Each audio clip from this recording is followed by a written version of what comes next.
Assalamualaikum warahmatullahi wabarakatuh. Alhamdulillahi rabbil alamin. Ni'mal maula wa ni'mal nasir. Wa la hawla wa la quwwata illa billahil aliyyil azim. Asyhadu an la ilaha illallah wa asyhadu anna Muhammadar Rasulullah. Allahumma salli ala sayyidina Muhammadin wa ala alihi wa ashabihi wa man tabi'ahu da amma ba'd. Hadratul mukarramin, para alim ulama, para asatidz wal asatidah, wabil khusus yang kami hormati, kami muliakan Ketua DKM Masjid Jami' Nurul Falah Al-Mukarram Ustadz Maulana, mudah-mudahan beliau selalu dalam keadaan sehat walafiat, amin. Juga yang kami hormati, kami muliakan para guru-guru kami, para senior-senior kami, khususnya seluruh warga atau jamaah Masjid Jami' Nurul Falah yang ada di Rusun Petamburan ini. Mudah-mudahan semuanya selalu istiqomah dan selalu dalam lindungan Allah Subhanahu wa taala. Amin ya rabbal alamin.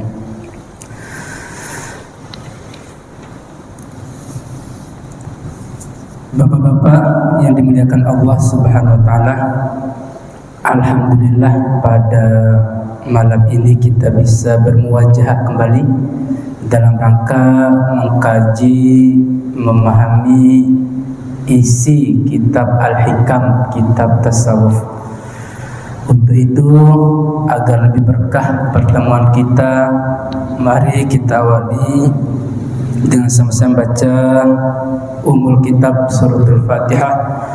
Ala hadhihi niyyah wa likulli niyatin salihah wa ila hadratin Nabi Mustafa wa Maulana Muhammadin sallallahu alaihi wasallam wa ala alihi wa azwajihi wa dzurriyyatihi wa man tabi'ahum bi ihsan ila yaumiddin, wa khususan ila al-musannif fi kitab al-hikam Asy-Syaikh Ibnu Athaillah As-Sakandari, nafa'ana Allah bi ulumihim fid din wad dunya wal akhirah, wa khususan ila jam'iyyatina fi majlisina hadha wa li ummati Muhammadin sallallahu alaihi wasallam ajma'in. Syai'ulillahu lana wa lahu wa lahumul Fatihah. A'udzu billahi minasy syaithanir rajim. Bismillahirrahmanirrahim. Alhamdulillahi rabbil alamin. Arrahmanir rahim. Maliki yaumiddin. Iyyaka na'budu wa iyyaka nasta'in. Ihdinas siratal mustaqim. Siratal ladzina an'amta 'alaihim ghairil maghdubi 'alaihim waladdallin. Amin. Rabbi zidna ilman warzuqna fahman. Rabbi ishrah li sadri wa yassir li amri wahlul 'uqdatam min lisani yafqahu qawli. Amin amin ya rabbal alamin. Alhamdulillah. Gimana kabarnya malam ini Bapak-bapak sekalian? Sehat semuanya? Alhamdulillah. Ya, yang penting sehat. Sehat jiwa raganya, sehat jasmani rohani, insyaallah. Ngajinya juga sehat. Amin ya rabbal alamin. Kita lanjut di pasal yang ketiga. Ya, kitab Al-Hikamnya pasal yang ketiga. Monggo dilihat dan ditandain tanggal bulan nih. Biar ingat ngaji pasal 3 ini di tanggal berapa, bulan apa, tahun berapa, itu penting. Suatu saat lihat kembali, wah ini pernah dikaji ini di tanggal segini. Judulnya orang arif tidak mencampuri urusan Allah. Ini dari judulnya ini harus dipahami dulu nih Bapak-bapak sekalian. Ini orang arif tidak mencampuri urusan Allah, atau orang yang mengenal Allah. Kemarin kan arif itu yang sudah mengenal Allah, tidak mencampuri urusan Allah. Nah, itu judul dari pasal yang ketiga yang insya Allah akan kita kaji bersama. Baik, kita mulai. Wa qala al-musannif rahimahullah taala, faslun, bismillahirrahmanirrahim. Sawabiqul himami la tahriqu aswarul aqdari. Cukup singkat, satu pasal, satu kalimat yang maknanya sawabiqul himam, tekad yang kuat, la tahriqu, tak akan mampu, aswarul aqdari, menembus takdir atau dinding takdir. Kita pelan-pelan fahamnya. Tekad yang kuat tak akan mampu menembus dinding takdir. Apa maksudnya? Sebelum kita lihat penjelasannya, kita fahami dulu dari terjemahannya ini. Kalau bapak-bapak fahami tekad itu apa sih? Tekad itu bisa semangat, bisa kekuatan, spirit, bisa niat kita. Itu tekad semua itu. Yang kuat, sungguh yang super ya, yang super, tak akan mampu menembus dinding takdir, yaitu tak akan mampu menerobos yang Allah sudah tetapkan. Itu maksudnya nih. Pelan-pelan, keinginan kita atau tekad kita sekuat apapun tak akan mampu menembus ketetapan Allah yang sudah jauh hari ditetapkan sebelum engkau hadir di muka bumi ini. Itu maksud pasal ini. Nah, sebelum lebih jauh, kira-kira nangkap dulu maknanya. Ini belum penjelasannya nih bapak-bapak sekalian, tapi kita disuruh berpikir dulu maknanya. Faham ya kira-kira bapak-bapak sekalian ya? Jadi semangat apapun yang kita lakukan ini tidak akan mampu menembus ketetapan Allah atau takdir Allah. Kenapa seperti itu? Makanya ada rukun iman itu, terakhir itu iman kepada qada dan qadar Allah, ketentuan dan ketetapan Allah, supaya ada wilayah iman kita di sisi ini, supaya ada keyakinan kita di sisi ini, supaya kita tidak mengandalkan terus kekuatan tekad yang kita miliki. Itu harapannya nanti ini. Baik. Oke, di tangan bapak-bapak sekalian ada print outnya nih atau fotokopiannya nih, monggo dilihat, sama-sama kita lihat penjelasannya singkat padat. Tekad adalah kekuatan jiwa yang bisa memengaruhi segala sesuatu. Sampai sini nangkap ya bapak-bapak ya. Berarti tekad di sini disebut kekuatan jiwa yang bisa mempengaruhi segala sesuatu. Bisa hati pikiran kita ke kanan ke kiri karena ada kekuatan jiwa yang mendorong ke situ. Orang-orang sufi menyebutnya dengan himmah, tekad, himmah, kekuatan. Tekad ini takkan berpengaruh apa-apa kecuali dengan takdir dan ketentuan Allah. Ini satu paragraf. Paragraf berikutnya, hikmah di atas menguatkan hikmah sebelum dan sesudahnya. Sebelum dan sesudahnya maksudnya sebelum pasal 3 ini, di pasal kemarin yang poin 1, 2 menguatkan itu, dan pasal 4, 5 nantinya. Kalau masih ingat pelajaran yang kemarin, yang kedua, yang ke-1 pasti nyambung nih. Hikmah di atas menguatkan hikmah sebelum dan sesudahnya. Seakan Ibnu Athaillah ingin menyatakan bahwa keinginanmu tidak akan ada gunanya bila berbeda dengan keinginan Tuhanmu. Jika tekad yang kuat saja tidak akan membuahkan hasil apa-apa kecuali dengan takdir dan izin Allah, apalagi tekad yang lemah. Bayangkan, tekad yang kuat saja belum menjanjikan hasil apapun, apalagi tekad yang lemah. Seperti halnya tekadmu, wahai murid. Kemarin murid itu dalam kajian tasawuf, murid itu orang yang meniti jalan menuju Allah. Orang yang sedang berproses menuju pertemuan dengan Allah, itu murid. Nah, hikmah ini ditujukan untuk mendinginkan api ketamakan yang menyala-nyala di dalam hatimu, yang selalu yakin bahwa segala sesuatu itu bergantung pada usahamu sendiri dan pasti berhasil. Nah, ini kata kunci poin terakhirnya, boleh digarisbawahi ini. Ini tujuannya bukan apa-apa, kalimat satu yang kita baca, yang kita makna ini tujuannya untuk mendinginkan api ketamakan yang menyala-nyala di dalam diri kita, yang selalu yakin, selalu percaya, bahkan sudah mendarah daging dengan dirinya bahwa segala sesuatu bergantung dengan usahanya sendiri. Dengan bahasa lain, ini asas kemampuan saya ini makanya bisa begini nih. Asas kekuatan saya makanya berhasil ini. Asas kegigihan saya maka saya bisa kaya raya. Asas kehebatan saya, kejelian saya maka saya bisa sukses. Sering kita dengar bahasa-bahasa seperti itu. Itulah ketamakan dalam diri itu, mengagung-agungkan diri itu, menganggap segala sesuatu karena dirinya. Maka itu direm oleh kajian tasawuf bahwa semua itu adalah izin Allah. Allah yang memberikan tekad yang mendorong kita mengarah keseriusan, kekuatan, kesuksesan dan sebagainya. Ini perlu adanya tasawuf dalam hati kita, ilahiyah dalam diri kita, supaya kita tidak menjadi hamba-hamba yang sombong ujung-ujungnya. Sampai di sini satu pasal yang ketiga. Kami kuatkan lagi sedikit sebelum kita buka sesi diskusi tanya jawab. Ada kalimat bahwa tekad yang kuat belum menjamin hasil, apalagi tekad yang lemah.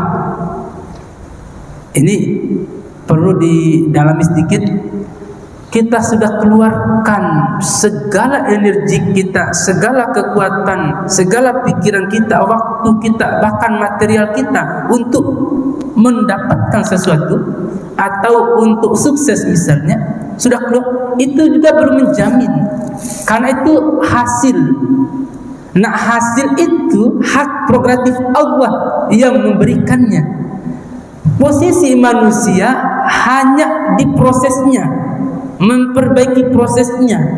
Maka disinilah dengan topik ini kita tidak perlu ikut campur urusan hasil ini, karena wilayah Allah yang memberikan hasilnya. Kita posisi hamba itu prosesnya yang kita giatkan, yang patut kita proseskan dengan baik. Nah, sedikit-sedikit kita bahas tentang hasil. Kalau kita begini nanti dapatnya sekian, kalau kita begini berapa, kalau kita begini spekulasi-spekulasinya. Nah, sebenarnya itu melampaui hak sebagai seorang hamba. Karena ada wilayah hamba, ada wilayah Tuhan. Ini yang dimaksud kaitan tuh. Orang arif tidak mencampur urusan Allah, tidak mencampuri urusan Allah. Yang menjadi posisi kita atau orientasi kita pada prosesnya. Ini fokus lagi. Kalau proses kita berjalan dengan baik, kita lakukan dengan baik, maka hak prerogatif Allah ini apakah memberikan hasil yang baik atau memberikan hasil buruk, kita tidak perlu ikut campur. Karena kalau ikut campur di sisi ini, itulah yang dinamai melampaui takdir itu atau mendahului takdir itu. Allah tidak suka. Kenapa? Karena hidup kita ini saat ini, bukan besok hasilnya. Hidup saat ini kita proseskan diri saat ini dengan baik. Jangan bicara dulu besoknya, karena besok masih hak Allah. Kalau kita mulai start usaha misalnya, start usaha nih, misalnya mau dagang pecel lele misalnya, pecel ayam dan sebagainya. Nah, kita mau start usaha hari ini, tapi udah kita bikin skemanya, hasilnya sekian. Modal 100.000, hasil 1 juta misal. Nah, dalam dunia tasawuf tidak dibenarkan seperti itu. Kita dituntut usaha hari ini 100.000, proseskanlah ia dengan baik. Hasilnya 1.500.000 atau bahkan nihil itu bukan menjadi urusanmu.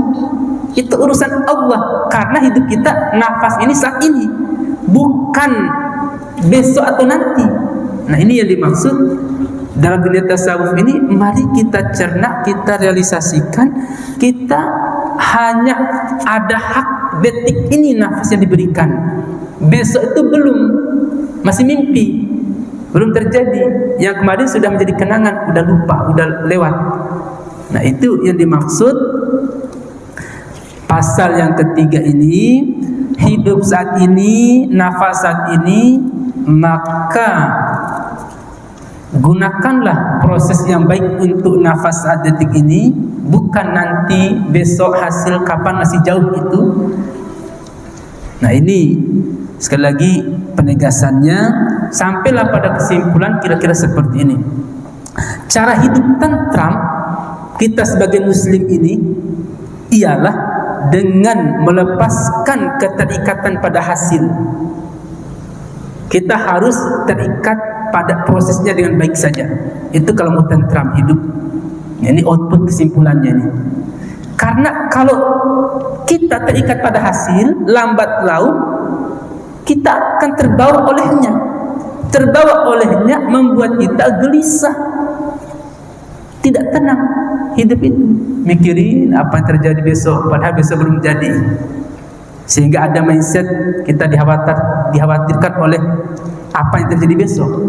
Makanya disitulah mainan iblis. Kita dikhawatirkan, ditakutkan oleh bayangan kita sendiri yang kita buat, yang itu belum tentu terjadi besok, sehingga kita menjadi pesimis orangnya. Maka Allah menegaskan kepada kita, maupun nabinya menegaskan kepada kita, hari ini, nafas ini yang harus kita pikirkan, yang harus kita jalankan dengan baik.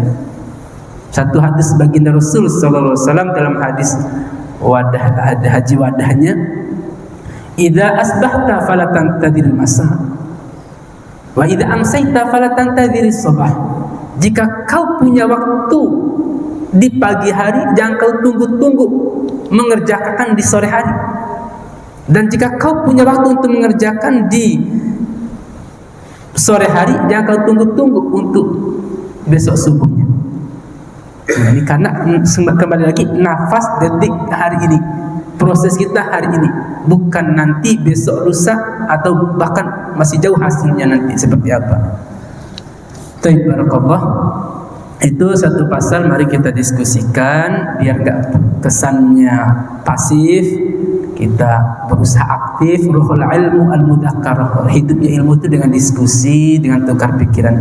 Untuk itu mari kita buka diskusi tanya jawab. Barakallah. Kepada bapak-bapak yang mau bertanya atau yang mau menambahkan juga boleh, silakan.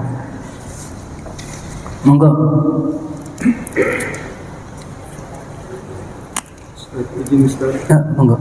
Berarti tekad dan kondisi ini juga tidak bisa atau tidak mampu sunatullah ya, bisa masuk di situ. Betul.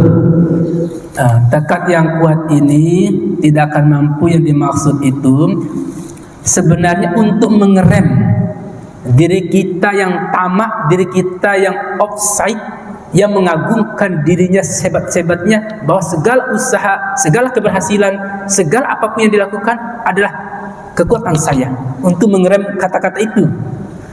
Sebenarnya boleh-boleh saja kita berambisi lebih tinggi, bahkan setinggi-tinggi langit misalnya.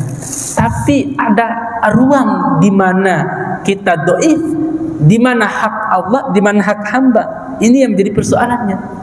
Nah, kadang manusia ini hak dirinya, hak Allah diambil semua. Nah, supaya ngerem itu ada bahasa ini, tekad yang kuat tidak mampu menerobos takdir yang Allah sudah tentukan. Ini sekali lagi ada hikmah di bawah itu yang tadi. Hikmah ini ditujukan untuk mendinginkan api ketamakan yang menyala-nyala dalam diri kita, yang membuat kita selalu bermindset, selalu beryakin bahwa segala usaha itu asas kekuatan saya. Padahal tidak seperti itu. Kekuatan yang kita miliki ini asas Allah yang anugerahkan. Kita bisa hadir di sini nih sehat walafiat, Allah yang anugerahkan. Supaya ada mindset kita libatkan Allah dalam segala aktivitas dan mindset keyakinan ini. Itulah dalam dunia tasawuf diarahkan seperti itu. Segala sesuatu yang kita kaitkan dengan Allah dinamai zikrullah, berzikir dengan Allah. Kita duduk di sini asbab kekuatanmu ya Allah, ingat Allah, zikir namanya itu. Kita mampu duduk kajian seperti ini atas anugerahmu ya Allah, libatkan Allah semua. Kita mampu salat berjamaah karenamu ya Allah, aku tidur karenamu ya Allah, aku bangun karenamu ya Allah, libatkan semua. Nah, ini harapan yang sangat dipenginkan dalam dunia tasawuf itu. Nah, sekali lagi kaitannya nanti ini ada kaitan takdir ini panjang kajiannya juga ya. Ada yang mubram ya, ada yang mu'allaq nanti itu. Yang mubram ini, yang mu'allaq ini ada spesifik beda-bedanya. Tapi ada ruang manusia untuk merubahnya, ada ruang manusia yang tidak bisa merubahnya. Nah, contoh, biar gak bingung urusan takdir ini, contoh. Memang kita nggak tahu ajal kita di mana, itu rahasia Allah. Rizki kita nggak ada yang tahu, rahasia Allah. Jodoh kita rahasia Allah, kita itu udah disepakati itu, bahkan hadis arba'in yang keempat itu. Karena kita nggak tahu ajal kita, ini anggap aja ini karena bahas takdir ini. Allah tempatkan ajal kita itu di diskotik. Misal waktunya di jam 8.00.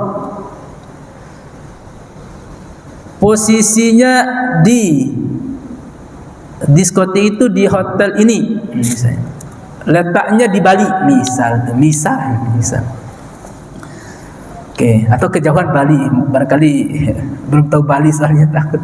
Atau di Jakarta Utara, hotel paling mahal, paling bagus sana misal. Itu nggak ada yang bisa merubah. Pasti kita akan ke sana pada malam itu. Jam 8.00 pasti kita di sana. Dan pasti kita mati di sana. Itu nggak bisa dirubah.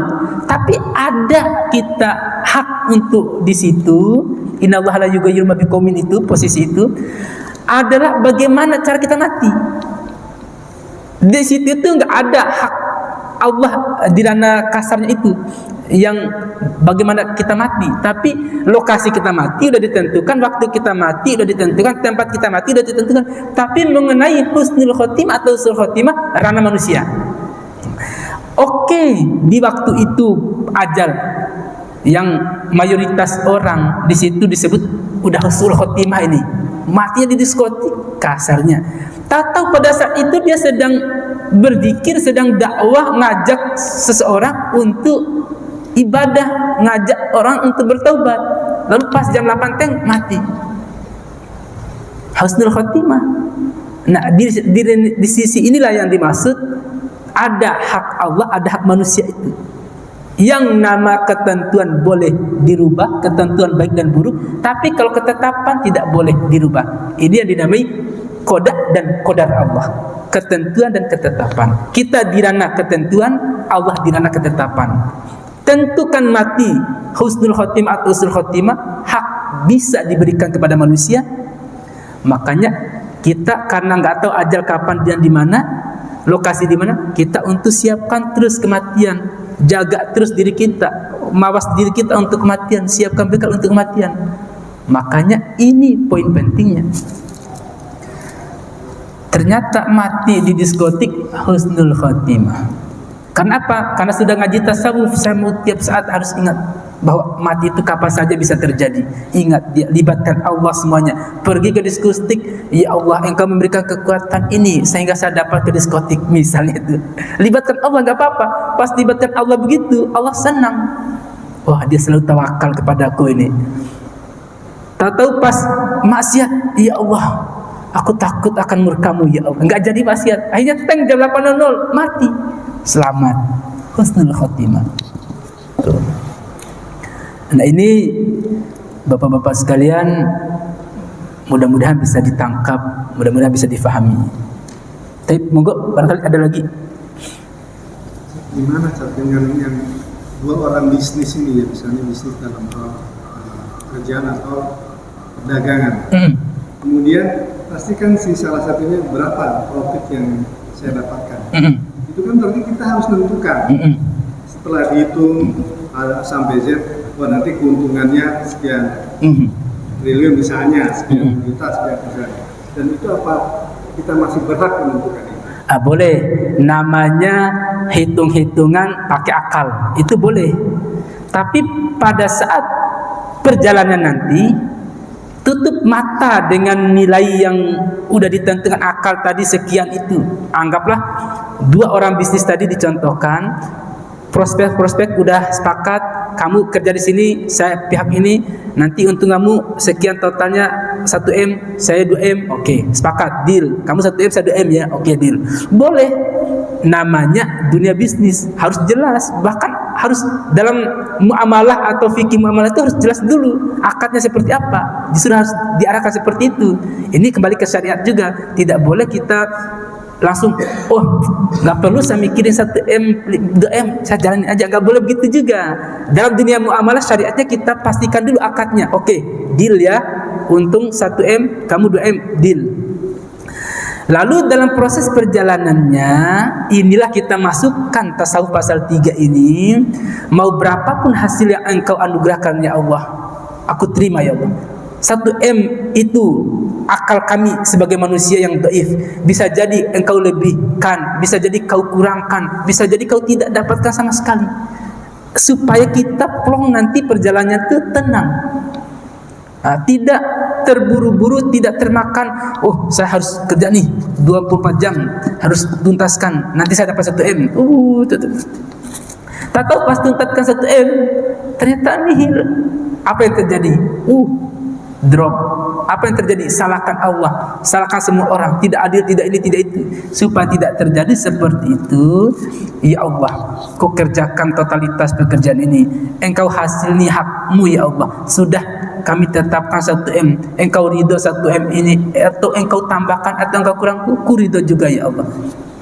Mantap itu, syariatnya dapat, tasawufnya dapat, keyakinannya kepada Allah iya, usahanya juga iya. Insya Allah tenang, itu luar biasa. Niatkan seperti itu ya? Niatkan seperti itu. Tuh. Yakin orang seperti itu peluang untuk gagal itu sedikit. Yakin itu, yakin. Peluang sukses itu lebih besar. Dan insya Allah dalam pekerjaan juga nanti dia akan terarah dengan jujur orangnya, karena terbawa tadi. Tuh. Ruang untuk neko-neko, untuk pelanggaran, untuk ngebohongin teman bisnisnya itu jauh, karena dia libatkan Allah semuanya. Allah bimbing dia, iblis sirna, lambat laun terbakar iblis karena dia libatkan Allah semua aktivitasnya. Tuh. Barakallah. Itu Al-Mukarram. Monggo yang lain lagi, monggo, masih ada waktu.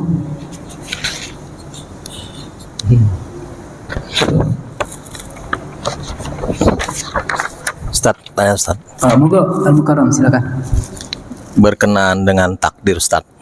Apakah setiap manusia memang sudah ditentukan apa si A misalnya sudah masuk surga atau si B neraka gitu ya? Dan gimana tugas kita sebagai hambanya Ustaz? Terima kasih. Oke, pertanyaan sangat bagus ya. Memang setiap insan itu sudah ditentukan. Dalam hadis arba'in itu sudah ditiupkan ruh, fayunfakhu fir ruhi, ya. Sudah ditiupkan ruh di umur 4 bulan kandungan, baru dilanjutkan bi arba'ati kalimatin, ditetapkan 4 kalimat. Inilah menjadi dasar kita. Apa itu?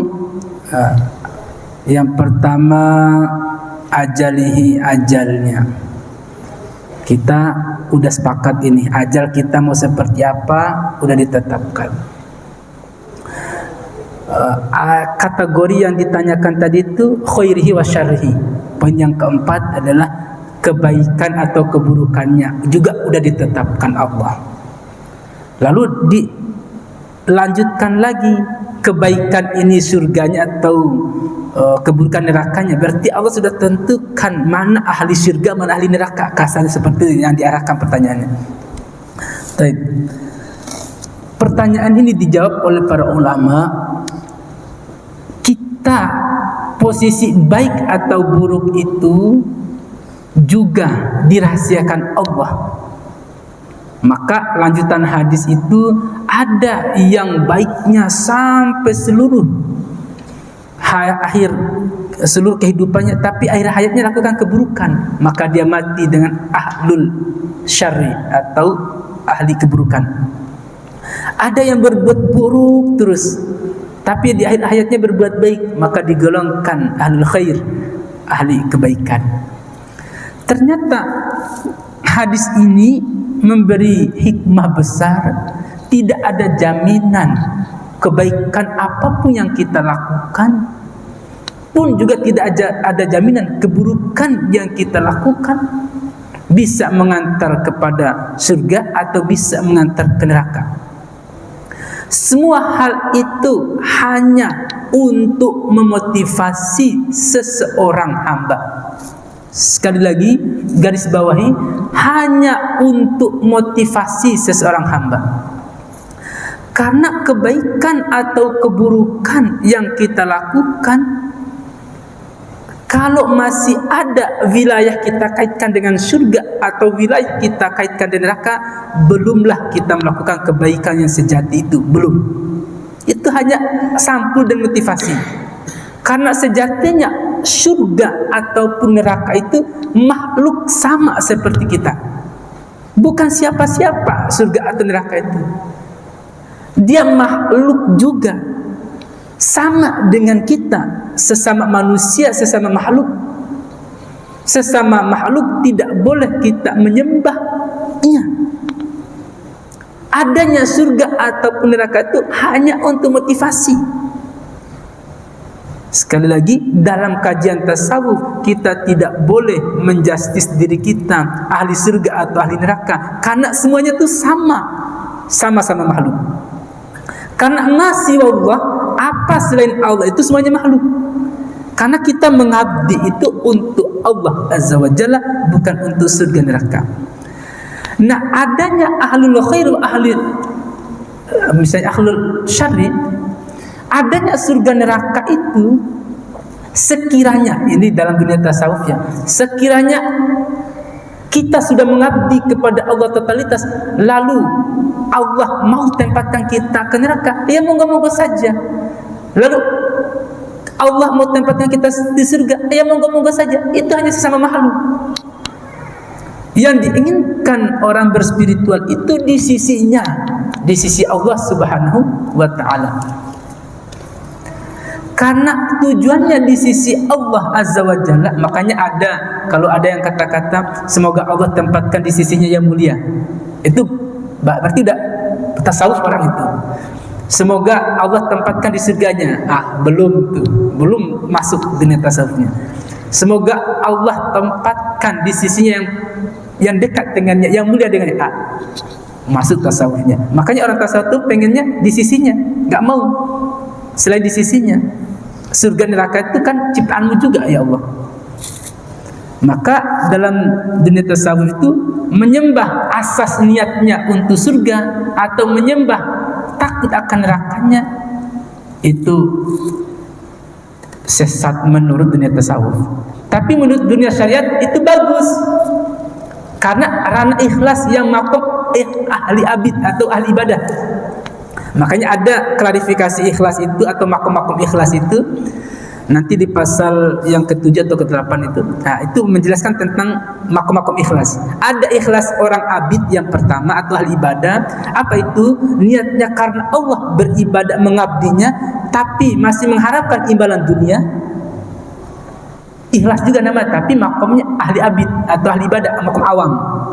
Misalnya surat tahajud supaya rizkinya banyak, baca surah Al-Waqiah biar usahanya laris, biar dapat PNS dan sebagainya. Masih imbalan dunia semua.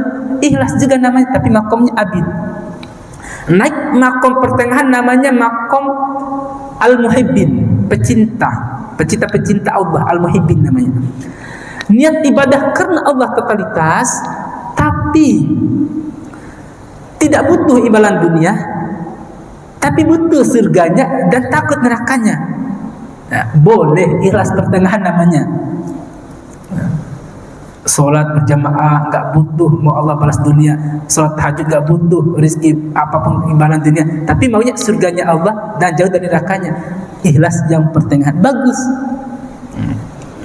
Lalu naik makom ikhlas orang arif billah namanya, yaitu makom yang puncak, ikhlas yang puncak, beribadah karena Allah niatnya, mau Allah balas di dunia, mau Allah balas di akhirat, surga atau dijauhkan nerakanya, nggak peduli baginya. Baginya jualah dialah semata untukku dialah semata. Karena dia sudah menciptakanku, wa makhlaqul jinna wal insa illa liya'budun. Dia sudah ciptakan, aku sudah ciptakan jin dan manusia kata Allah untuk mengabdi. Karena ada perintah itu, ya udah dia mengabdi kepada Allah itu, mau Allah balas monggo, tidak Allah balas juga monggo. Masa bodoh baginya, aku mengabdi saja. Nah ini kalau ada ikhlas yang begitu, itu ikhlas yang puncak. Allahu Akbar salat tahajud, niat karena Allah aja, mau Allah balas dunia, balas di akhirat, pahalanya akhirat, pahalanya dunia, monggo. Masa bodoh kata. Itu yang ikhlas yang paling puncak. Nah, arahnya kajian tasawuf itu arahnya ikhlas yang itu, arif billah itu, yang puncak itu. Nah, dalam dunia tasawuf yang tengah, yang satu ini dianggap sesat. Tapi kalau dalam makom syariat fikih bagus semuanya. Karena by proses orang untuk sampai ke puncak ikhlas yang ma'rifat itu, by proses ikhlas yang satu, yang pertengahan naik baru puncak. Tuh. Lalu kembali ke pertanyaan tadi, biar nggak melebar kemana-mana. Rahasia Allah di mana posisi kita baik, di mana posisi kita buruk itu, itulah yang dimaksud hak prerogatif Allah yang tak perlu kita ikut campur di dalamnya. Sisa detik nafas kita ini kita gunakan saja untuk melakukan kebaikan. Yakin Allah tetapkan itu karena Dia merahasiakan, bisa Dia bolak-balik atur sedemikian rupa sistemnya. Jangan kita khawatirkan sudah ditetapkan buruk. Dari mana kita tahu ditetapkan buruk? Nggak ada yang tahu. Maka kita positive thinking aja kepada Allah. Kita lakukan dengan nafas detik hajat kita ini untuk melakukan apa yang Ia ridho. Yakin, hakul yakin, Allah meridhai kita juga. Irji'i ila rabbiki radiyatan mardiyah fadkhuli fi ibadi wadkhuli jannati. Pasti kita kembali ke hadirat Allah, ridho dan diridhoi olehnya. Lalu balasannya fadkhuli fi ibadi wadkhuli jannati. Allah tetapkan kita kepada hambanya yang soleh dan tetapkan kita kepada surganya. Al-Fajr, akhir ayat di surah Al-Fajr. Nah itu sebenarnya kembali lagi, itulah ketetapan yang menjadi hak prerogatif Allah yang tidak ada manusia yang boleh ikut campur di sana. Dan rahasia Allah itulah hasil tadi itu. Kita tidak boleh ikut campur di sisi ini. Kita posisi ini lakukan saja sebisa nafas detik hajat kita ini untuk melakukan kebaikan. Masa bodoh mau Allah tetapkan kebaikan keburukan, itu hak prerogatif Allah. Kita nggak boleh masuk ke sana itu, dan juga jadikan alasan untuk membuahkan diri kita. Ngapain saya beribadah, toh saya sudah ditetapkan di keburukan. Ngapain saya melakukan keburukan, kok saya sudah tetapkan di ahli kebaikan. Dan itu tidak boleh kita jadikan dalil seperti itu, karena itu sirullah, rahasia Allah yang belum sampai detik ini Allah buka kepada siapapun. Maka itu dinamai hak Allah, tidak boleh kita ikut campur. Karena itu kita hak detik yang dikasih saat ini, napas ini, inilah hak kita untuk melakukan kebaikan dan yang dilihat oleh Allah Subhanahu wa taala. Barakallah. Tapi mudah-mudahan bisa ditangkap maksudnya. Monggo, ada lagi barangkali? Ini kesimpulannya aja, kita fokus saja ibadah, husnuzon hasilnya Allah. Betul sekali. Nangkap berarti ini harapannya bisa seperti Sabalana nih, nangkapnya nih. Intinya kita husnuzon kepada Allah, buang keraguan, buang kemustahilan apapun itu, fokus untuk memperbaiki diri dan melakukan apa yang diridhai oleh Allah Subhanahu wa taala. Udah selesai dunia tasawufnya kalau udah nangkap itu. Selesai itu. Itu luar biasa, cepat nangkapnya. Baik. Nah, kalau udah husnudzon kepada Allah tuh, kalau istilah orang mendoktrin itu selesai. Kalau istilah doktrin dalam ormas, doktrin dalam organisasi, doktrin dalam apapun udah selesai itu. Berarti udah, kalau istilah ini udah militan ini. Itu udah gitu biasanya.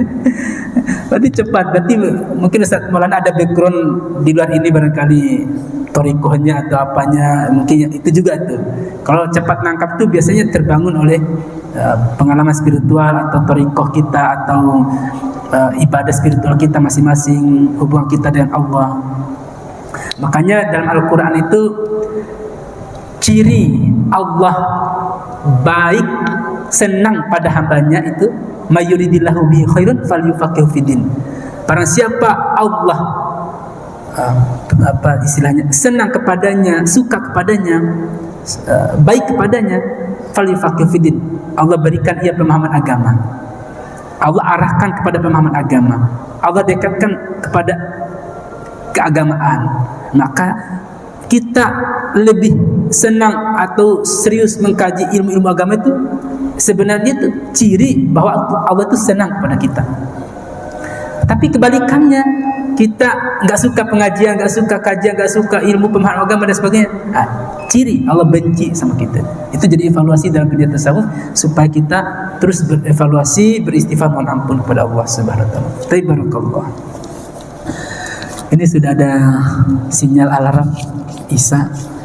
Gak apa-apa, satu pasal sedikit tapi kita lebih banyak diskusi atau kajian, dan insyaallah satu pasal berikutnya, pasal 4, pasal 5 ini masih satu judul tapi masih berkesinambungan. Makanya ada di belakang itu, istirahatkan dirimu dari kesibukan mengurus duniamu, urusan yang telah diatur Allah tak perlu kau sibuk ikut campur. Ini ada penguatnya lagi nih di pasal 4. Insyaallah di lain waktu, di pertemuan berikutnya insyaallah. Barakallahu li wa lakum ajmain. Mari kita akhiri, kita tutup dengan doa seperti biasa, doa kifat majlis, diawali dengan surah Al-Asr. A'udzu billahi minasyaitonir rajim. Bismillahirrahmanirrahim. Wal 'asr innal insana lafi khusr illa alladziina aamanu wa 'amilus shaalihati wa tawassaw bil haqqi wa tawassaw bis sabr. Shadaqallahul azim. Subhanakallahumma wa bihamdika asyhadu an la ilaha illa anta astaghfiruka wa atubu ilaik. Walhamdulillahi rabbil alamin. Demikian, terima kasih atas segala perhatian, mohon maaf atas segala kekurangan. Akhirul kalam, wabillahi taufiq wal hidayah. Wassalamualaikum warahmatullahi wabarakatuh.